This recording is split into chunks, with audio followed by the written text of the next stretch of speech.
Hello. This is Jet Stream number 3 with Laura and Barry Ash. I'm just going to make sure that we're all lined up perfectly well. I think that's a decent enough shot. You happy with that, guys? Yeah, I think definitely. Brilliant. Well, you know, with Jet Loves, it's a platform where I teach a bit of fitness, do a bit of psychology and coaching. And one of the things I wanted to do with Jet Loves is do Jet Stream, where I actually get to interview people who are working in the field of health and well-being, and in particular, my favourite subject, of course, is psychology, and in particular, my favourite subject, of course, is psychology, and how the mind works, what it is, where it comes from, how we use it today, and to meet people like yourself who've actually gone and formulated a way of working with minds and your own minds. And I want to hear all about how you've arrived at that and what is it you specifically do. Laura and Barry Ash, everybody, welcome to Jet Loves. Hello. So tell me a little bit about yourselves, and let's start with what it is you do to tee it all off, and then let's go back to how. Let's start with what it is you do to tee it all off, and then let's go back to how you arrived at doing what you do. Sure. What would you do? What we do. Go on then, Beth. You go first. You want me to go first? Okay. So, just first of all, you probably know that we've got the same last name. We're a married couple, because you might be thinking, what are these two doing here? So, Barry and I, we work together on our own business called Rock Solid, and we work predominantly in the fitness industry. Mm-hmm. But we mainly work with people who need work with their inner game.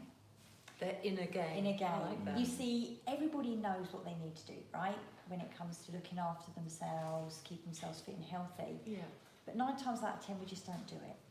that's true. You know, I hold my hands up too. and for whatever reason that is, you know, it could be a mental block, it could be a physical block, and we just basically help people remove those barriers. And we do that through our freedom programs, which gives people freedom. And then we also do it through our control program as well, where we control practitioners, where we use remedial hypnosis with our clients. And there's a secret in that bit there, remedial hypnosis. So you've got control and freedom. They're kind of like diametrically opposed. There's that the reasoning behind it. How did you then arrive at compiling how you would work within the freedom, the control modalities of how you work? How did you arrive at this ever in the first place? I think I've been in the fitness industry since I was about 16, and I've seen so many fads come in, and people make it so complex. Macros this, calories that, HIIT training this. There's so much out there, and people are just getting so overwhelmed with what they do. So when you get overwhelmed, you just don't do anything, because you just don't know what to do. It's that overload, isn't it? Like too many gigabytes going too many places, and then you just go disarm and defunction and do exactly. nothing. Just sit there and push pause. Not just me then. So we created the Freedom Program to make it so much easier, to give you freedom back in your life. And it's all it is. We look at your sleep, we look at your hydration, we look at your food, then we look at your exercise, and it's in that order. Okay. Because I believe if you haven't got your sleep properly, you haven't got the energy levels.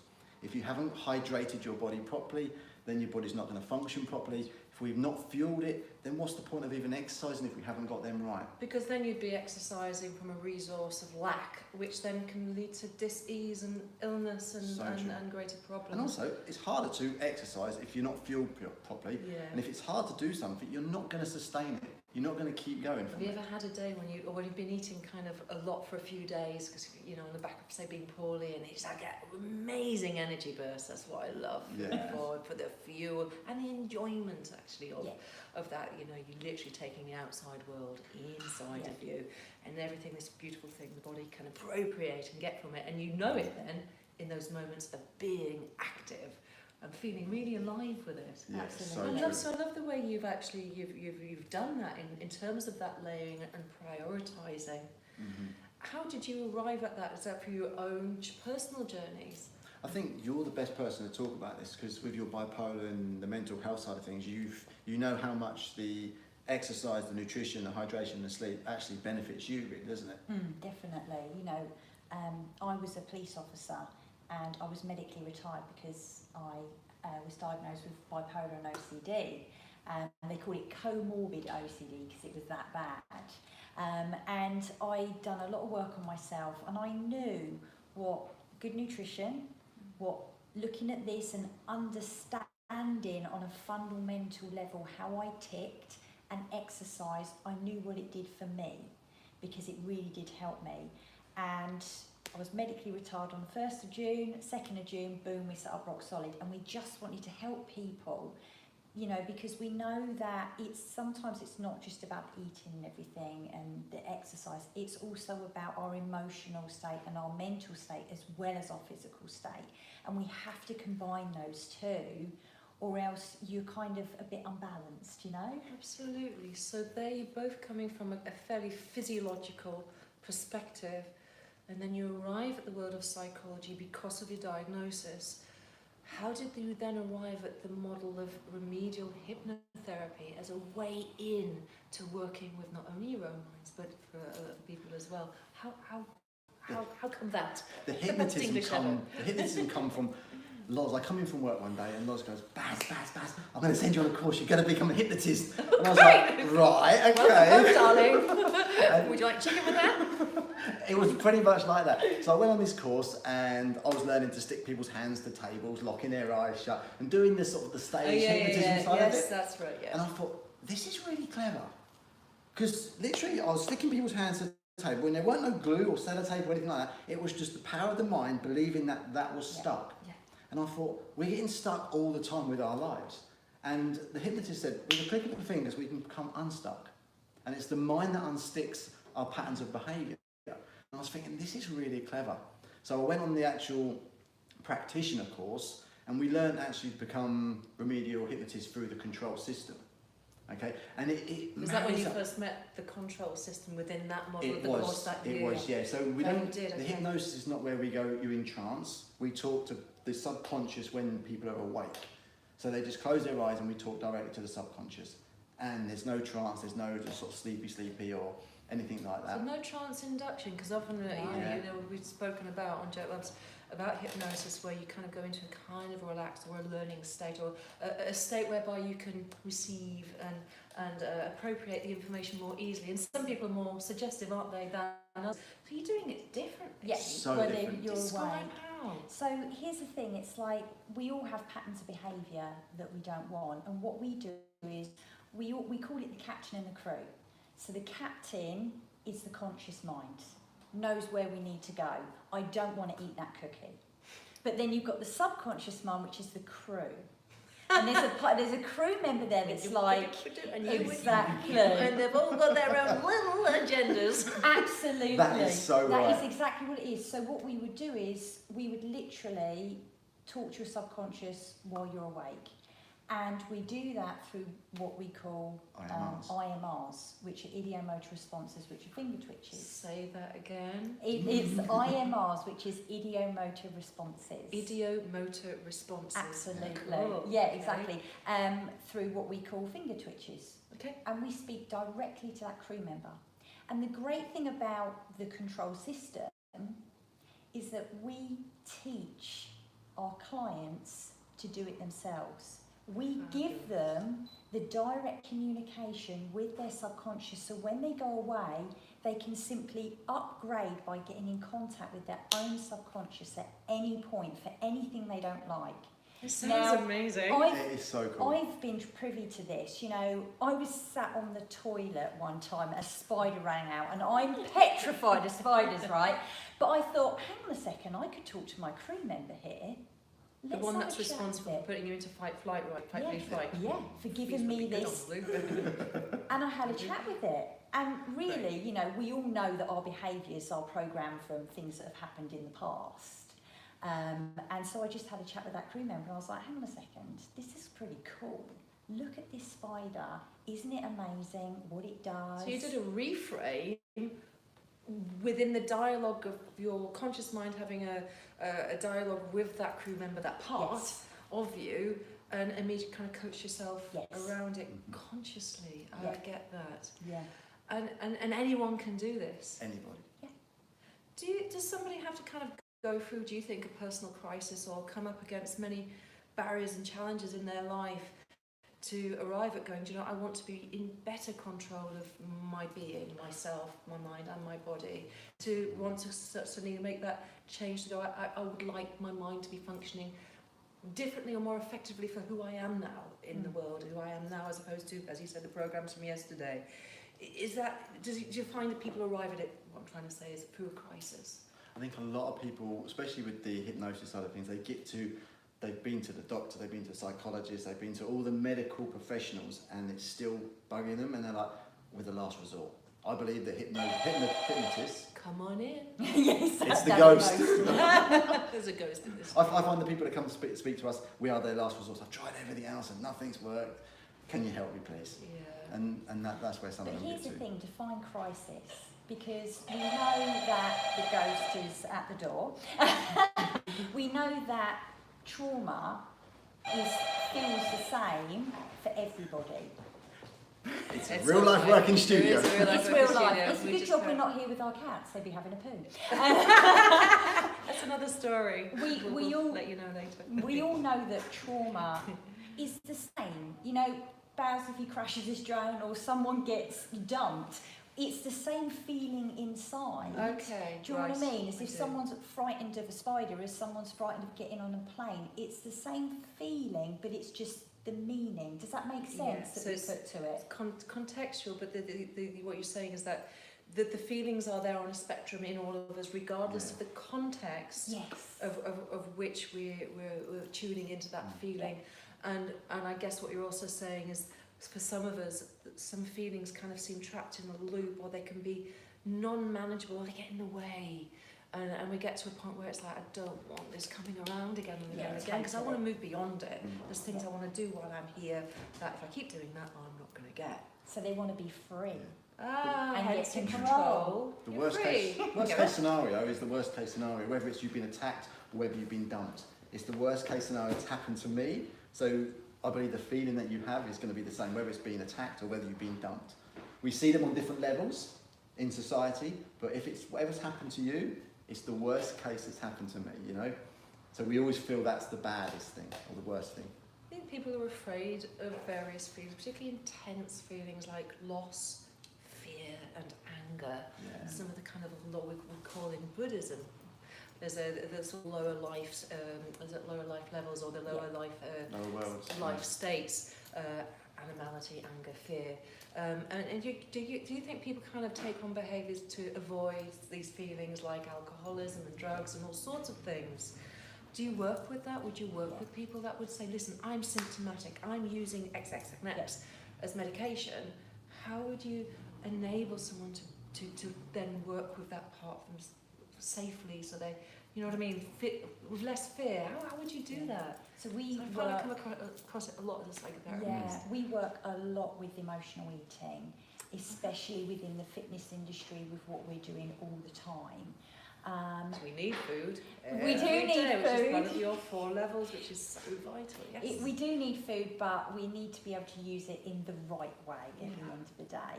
And, you know, we've also worked with people who, you know, alcoholics as well with this kind of stuff. And I really think once you can understand yourself, where that comes from, what your triggers are, you're already starting to get in control. That's right. It's like with my bipolar, although I don't want to obviously, you know, make a big thing of it, it's kind of the same in that you need to understand how your mind works. You need to understand your triggers, because if you can understand that and you're an emotional eater, you're starting to have a bad day, you feel a bit lonely, or you're feeling disappointed subconsciously, Reach out. if you can understand that's that feeling, right, where am I, what am I doing, if they've done control with us, let's get in contact with that crew member, let's have a chat with them, let's find a better strategy, you know? So it's that conscious observation almost of Yes. that part, and having a dialogue with it rather than your, as you said, your captain entering into it, or jumping both feet into the boat with it. Yeah. That makes sense. Yeah. I see how I ran with that analogy, as all good therapists do. Enter into clients' world and you run with their metaphors and their analogies. I'm trying. It's brilliant though with the cold caps and the crew, because it gives people Great. an understanding, and it could be a ship, it could be Star Trek, whatever it is. Do you know what I Any mean? kind of shit. We've had Bridge. minions, we've had people use minions, the whole lot. Love Whatever works for you, go with it. Because these internal metaphors and pictures that we use are literally our internal world, our landscapes, and they're so powerful. Well, that's how the mind works. The mind works through imagination, doesn't it? Imagination or emoting, that's how we can actually start changing the way we actually see the pictures of the world, through imagination You and know, emoting. one movie that I think is great is the Disney Inside Out. Yeah, and Have you it seen talks it? about the different Emotional face. emotions, and they've given them a little character. Yeah. So good. I used, very early on in my practice as a psychotherapist, I really fell in love with the model of a parent-adult-child, the Eric Burns' work of transactional analysis, because it was the first time I met a model that looked at how we kind of, Freud would say, you know, sorry, Dr. Freud, I don't feel myself today. And he'd say, so which self do you feel? Yeah. The cells within the self. And what you're saying in your model is that you very actively work consciously with those other parts or cells. Yes. And I always find with that, I think of writers like J.K. Rowling or even Jane Austen in her time.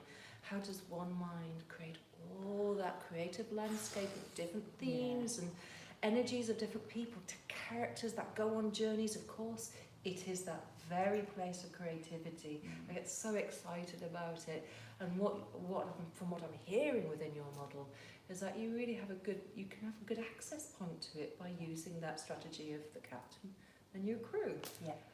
Did you consciously kind of sit down on June the 2nd, as you said, the day after, and go, right, let's put this model together? Or you said, right, go and do your course first, bring back your findings, and let's pull something together? Or is this just something that's organically formed for both of you as practitioners? The curator of the control system, who we learned from, he actually made all that, put it all together, and he's taught that, so we've just brought it out and we've put it into the fitness industry. So if people wanted to reference that, who would they be looking for? About the Tim Box. Tim Box. Tim Box. Yeah. Tim Box. B-O-X. Yeah. As in B-O-X. big fish, little fish in a box. Yeah. Okay. I can't believe you've done Fascinating. that. Okay, good. And obviously, it was one of because I've got on many courses over the years, and somebody kind of take or leave, shopping, take what you want, leave the rest. But sometimes you come across something that just completely changes the way So you simple. practice. And I So do like the simple. sound of this simplicity. Yeah. And it's just like, the way that Barry and I coach our guys is very open, 'Cause very you're honest. Training people as who are clients, but they become practitioners. Is that right? We're working through that spectrum. We take actually workshops, so we take the control system, we deliver it in a workshop, and then from there they can actually become practitioners.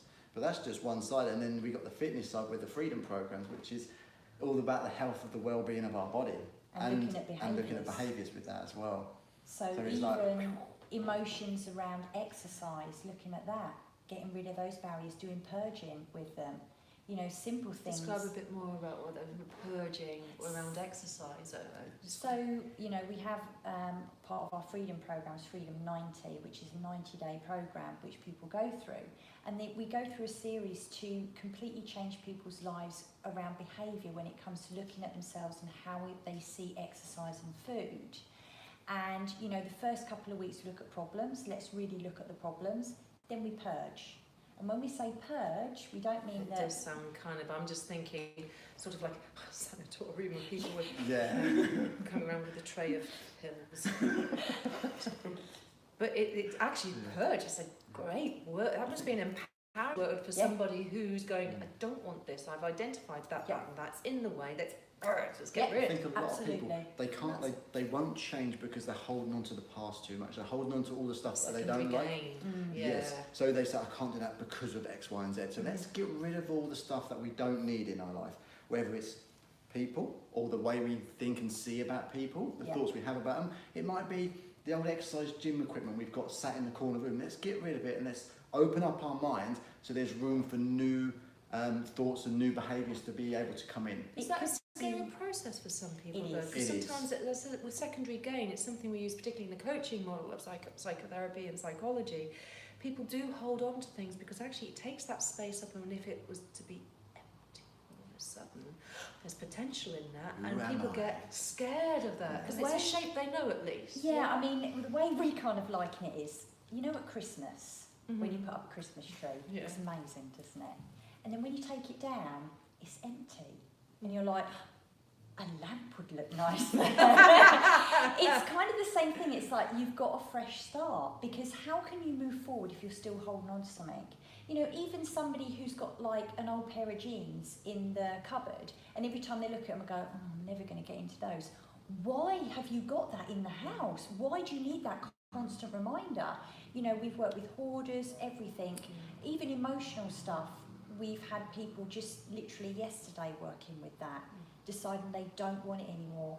And from them purging the physical, I said to them, well, how did you decide physical? I just didn't want it anymore, it doesn't serve me. And I was like, excellent, Brilliant. That's a blueprint. How can you carry that over?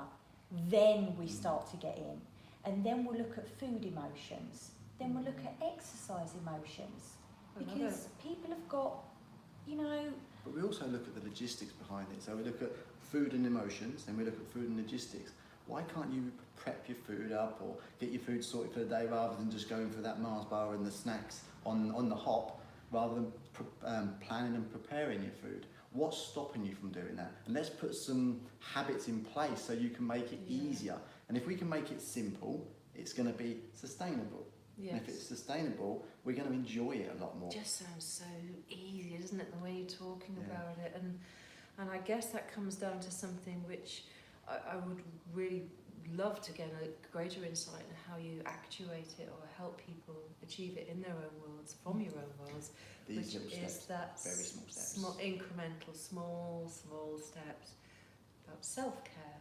Because we kind of brought up in a Christian society, put everybody else first, be the hero, be the martyr, you know, and you can't talk about yourself. But of course, everything has to start with you. If you don't have that in place, what can you give to others? I was always taught that we have to be selfish before we can be selfless.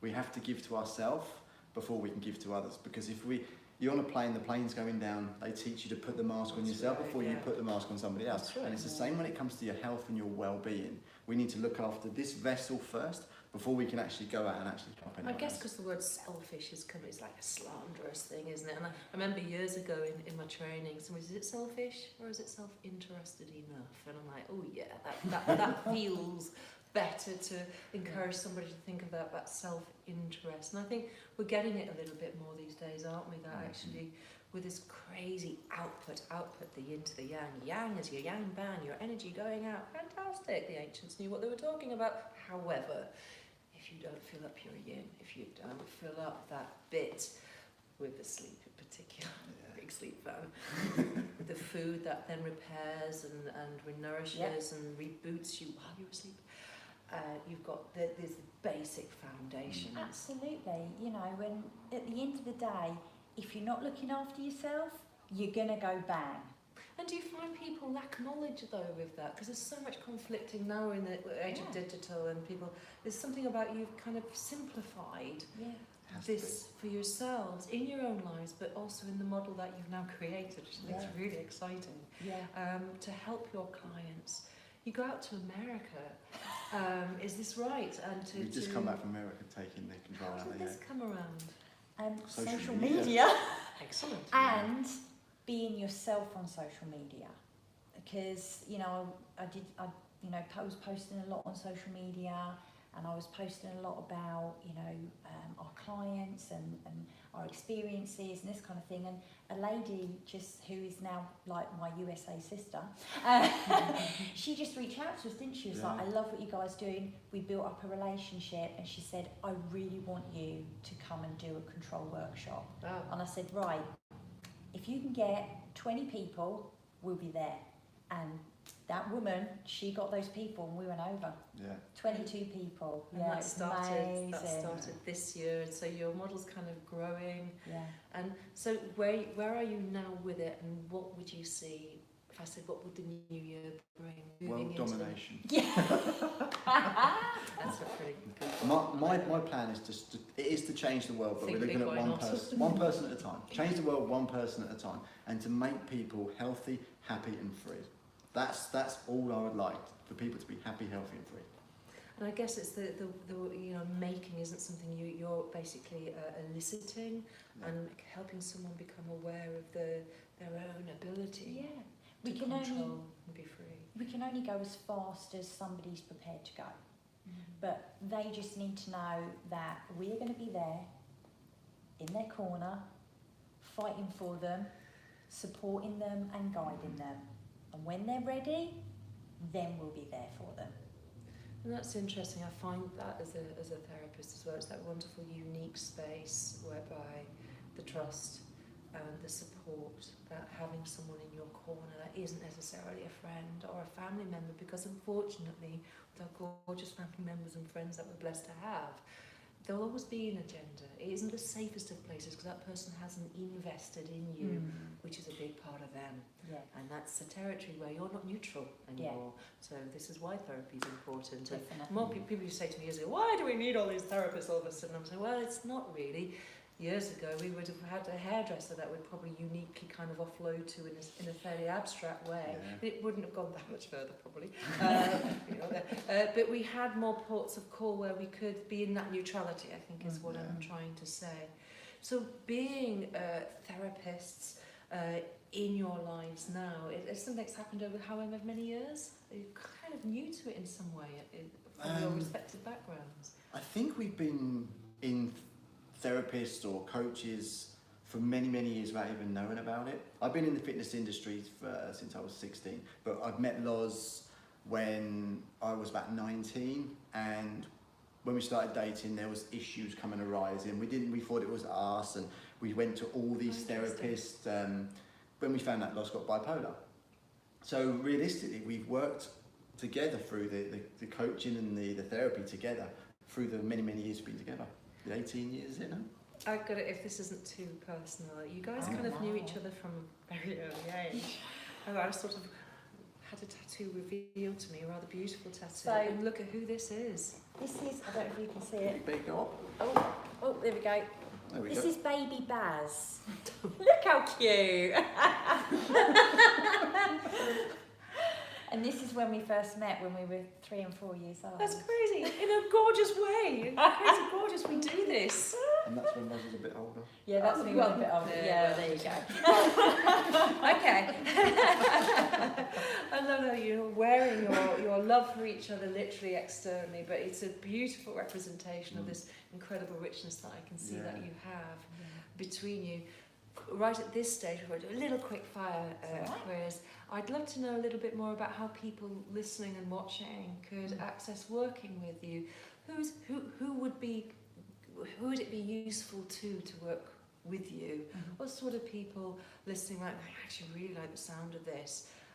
Would you want to kind of reach out to and say right now how they can get in contact with you, make appointments? What happens there? So look, the best way is literally just to email us, or come and find us on one of our social media streams, which we are all over.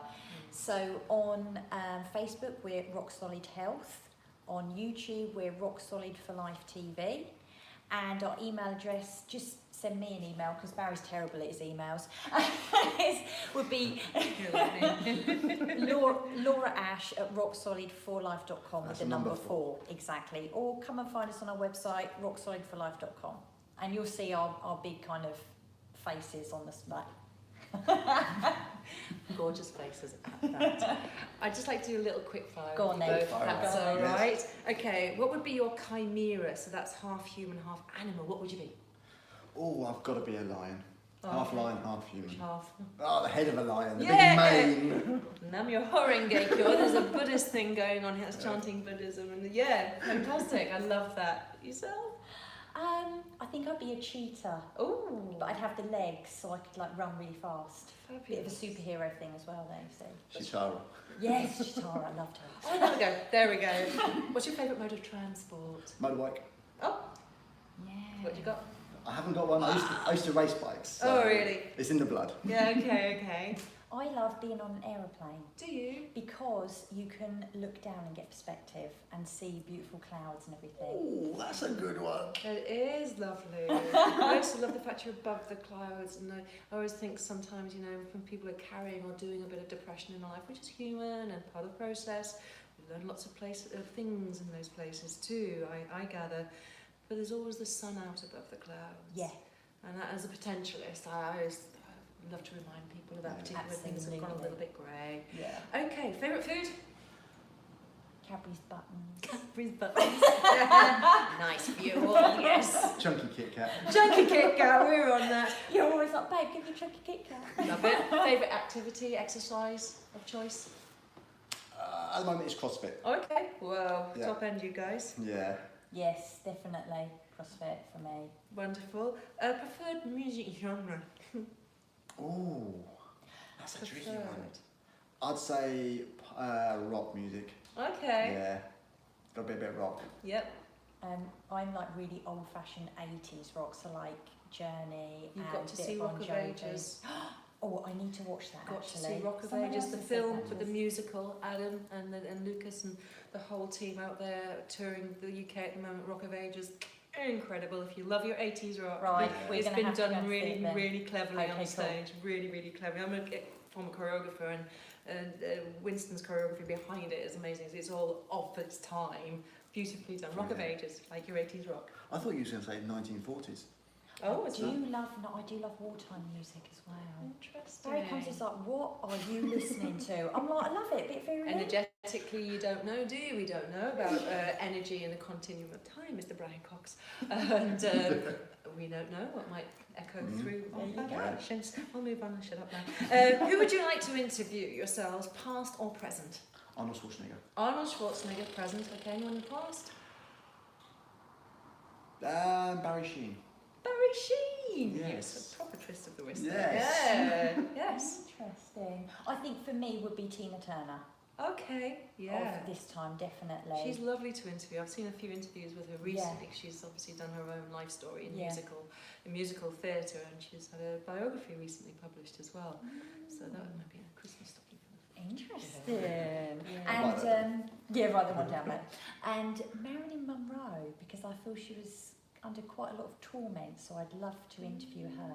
Interesting. You could do your therapeutic work on her. Would be amazing. Have you a hobby, both of you, that would surprise us to know? Keep it clean. Yes, I really enjoy plane spotting. Yeah. I have an app and it tells me which planes are going over and where they're going. I used to be a travel I know. agent, so I find it fascinating. There's 500 people on that plane and they're all going to India. I just find it fascinating. So, yeah, Barry always takes a mick out of me. Yeah. I kind of like that too. I think as a little girl I used to play with aeroplanes. I didn't like dolls, yes, of course I played with dolls. I used to play with aeroplanes. I was quite a tomboy, but I just was I was fascinated by the whole kind of, silver tube, 30,000 feet up, flying. Excuse me, that wasn't me. Somebody sneezing in the background. Oh, Barry. Sorry. Nicely timed as well. So your hobby is aeroplane spotting. Yes. I'd probably say nature. Being around nature, the animals and the plant life and stuff like that. I love being tree hugging. I'm with you on that, curiously, and with the aeroplanes. Okay, your favourite place in the UK? Oh my gosh. I'd have to say where we live. Folkestone. Yeah. Going down the sea because we're so close to the sea. We can see France on a really clear day, and then 2 minutes later we're in the countryside. So we've got the best of both worlds. Favourite place in the world? Wow. That I've been to? Can be anywhere. I'd say Australia. Okay. I Why? love- Because it's so vast, and it's so modern, but it's so old-fashioned as well. You've got the Aboriginal side of life, and you've got the modern beach dwellers as well, and it's just nice and warm as well. With you on now. What about yourself? This is really sad, but one of my favourite places in the UK is Slough. Nothing wrong with Slough, but my face did fall. And in particular, We're Sloughists. Pro Slough.